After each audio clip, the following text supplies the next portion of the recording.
తల్లి కళ్ళలో పొంగే గంగతో గుండె తడిసిపోలేద జగదీశ, ఇటువంటి తల్లి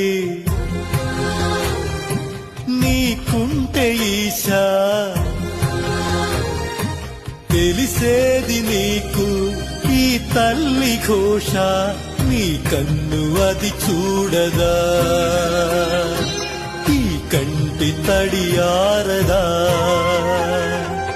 ఏ నోమునో చిందో, ఏ పూజ చేసిందో, పరమేశ నీ వరము పొంది మురిసింది ఈ కన్న తల్లి, తన శ్వాసతో బంధమల్లి.